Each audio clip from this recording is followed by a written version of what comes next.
Unseen hands part the veil of time, revealing a dark and gruesome past. Welcome to the unsettling history of torture devices. Our journey will traverse through the ages, across various regions, and through the darkest corners of human history. From the ancient civilizations of Rome and Greece, where the seeds of cruelty were sown, to the Middle Ages, a period riddled with invention in the most macabre sense. We'll journey through the Spanish Inquisition, a time when faith was weaponized, and the witch trials, an era of mass hysteria and fear, right up to modern times, where, sadly, the persistence of pain continues. Torture devices, in their various forms and designs, were created with a singular chilling purpose: to inflict unbearable pain and suffering.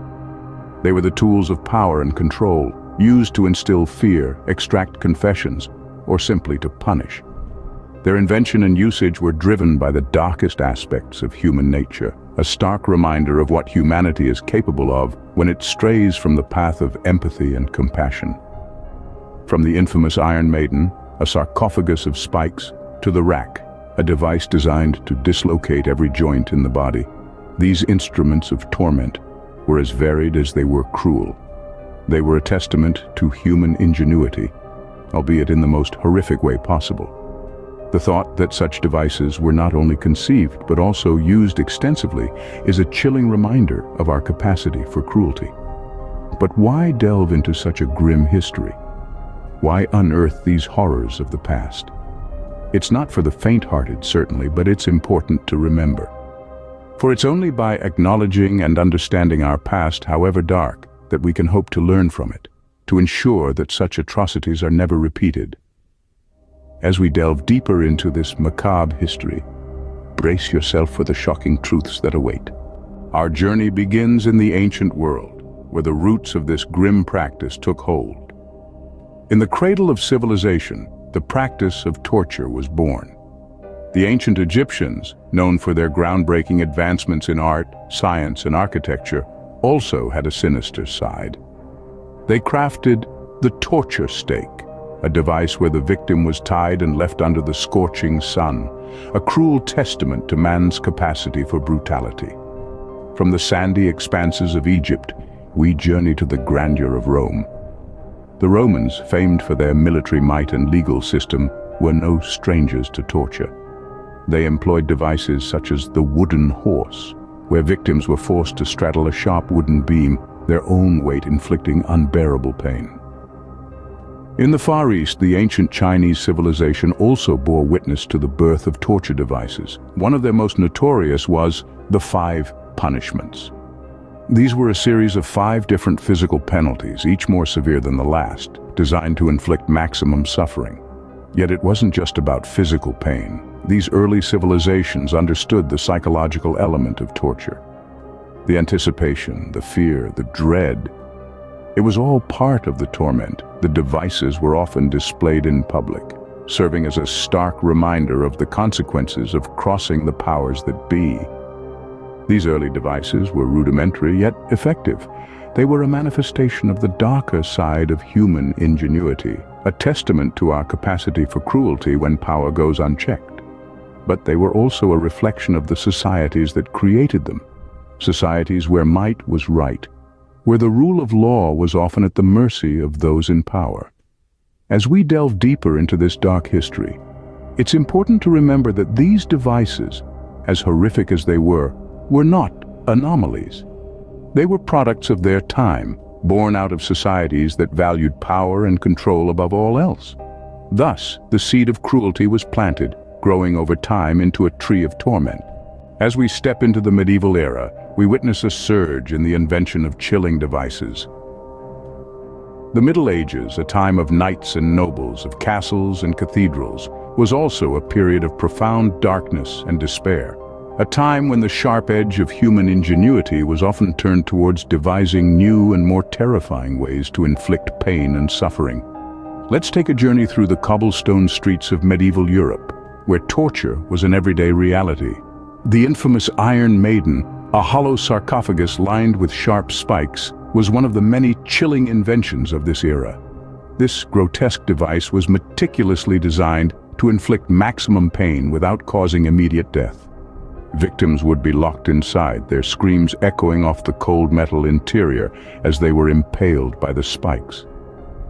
Then there was the rack, a simple yet sinister device. A wooden frame with a roller at each end, it was designed to slowly and agonizingly pull a person's body in opposite directions. The victim was tied to the rollers, and the torturer would turn a handle to increase the tension, stretching the body until the joints dislocated. And eventually, the limbs were torn from the torso. But why this fascination with torture? In many cases, these devices were used as a means of extracting confessions, true or not, from those accused of crimes or heresies. They served as a brutal reminder of the power of the state and the church, a stark warning to those who dared to step out of line. In the grandeur of the Middle Ages, with its towering castles and ornate cathedrals, it's easy to forget the darkness that lurked in the shadows. But these devices, the Iron Maiden and the rack, stand as chilling reminders of a time when fear and pain were used as tools of control. In the shadow of castles and cathedrals, the screams of the tortured echoed, a grim testament to human ingenuity. We now find ourselves in the time of the Spanish Inquisition, a period that demonstrated the Church's dark side. It's a dark chapter in our collective history, a time when faith and fear were weaponized by those in power. The Spanish Inquisition, established in the late 15th century, was a tribunal meant to preserve Catholic orthodoxy in the kingdom. But beneath its religious facade, it was a reign of terror, marked by the ruthless use of torture devices to force confessions and punish perceived heretics. One such device was the strappado, a cruel instrument designed to inflict excruciating pain. The victim's hands were tied behind their back, and they were hoisted off the ground by a rope. The sudden drop would dislocate shoulders, cause fractures, and in severe cases, result in death. The strappado was not merely a method of punishment, but a tool for extracting truth under duress. Then there was the Spanish tickler, a fiendish tool that sounds far more benign than it was. This device, also known as the cat's paw, was an elongated, claw-like instrument. It was used to rip and tear flesh, leaving victims in a state of unbearable pain and often leading to a slow, agonizing death. These devices, along with numerous others, were used to instill fear, maintain control, and ruthlessly enforce religious conformity. The inquisitors, under the banner of the Church, wielded these instruments not just to punish, but to send a chilling message to anyone who dared to stray from the path of orthodoxy. The Spanish Inquisition, in its pursuit of heretics, turned faith into a tool of oppression, using torture devices to inflict unimaginable pain and suffering. It's a stark reminder of the extent to which institutions can go awry when they are unchecked and driven by a misguided sense of righteousness. In the name of faith, countless souls were subjected to unthinkable horrors. This grim epoch in our history serves as a powerful lesson on the dangers of absolute power and the misuse of faith as a weapon. It's a chapter we should never forget and never repeat. As we move into the era of the witch trials, fear and superstition fuel a frenzy of torture. The period of the witch trials was a dark chapter in human history, a time when suspicion and paranoia ran rampant, leading to the widespread use of torture devices and techniques. In Europe, the witch trials were particularly brutal. Accused witches were subjected to horrifying ordeals. One such device was the witch's bridle, also known as the scold's bridle or brank. This was a metal mask that encased the head, equipped with a sharp metal bit that was inserted into the mouth. This vicious contraption was designed to inflict pain and effectively silence the accused, preventing them from uttering what were believed to be curses or spells. Meanwhile, across the Atlantic, the infamous Salem witch trials in America were taking place. Here, a different form of torment was preferred, the ducking stool. This was a chair suspended over a body of water, in which the accused witch would be seated. They would then be repeatedly dunked under the water in a cruel test of their guilt. If they drowned, they were considered innocent. If they survived, they were deemed guilty of witchcraft and subsequently executed. These were not the only methods of torture used during the witch trials, but they serve as chilling examples of the lengths to which fear and superstition can drive us. The witch's bridle and the ducking stool were instruments of pain and humiliation, used to extract confessions from individuals who were often innocent of any crime. The witch trials were a time of widespread hysteria, when the fear of the unknown led to unspeakable acts of cruelty. Men, women, and even children were subjected to horrendous torture in a misguided attempt to protect society from perceived evil. In the grip of paranoia, humanity's darker nature was laid bare. As we delve further into the history of torture devices, we are confronted with the grim reality of our past and the pain and suffering that fear can cause. In the modern era, we find that the shadow of torture has not completely faded. As we transition from the medieval instruments of torment, we enter a time where brutality took on a new form.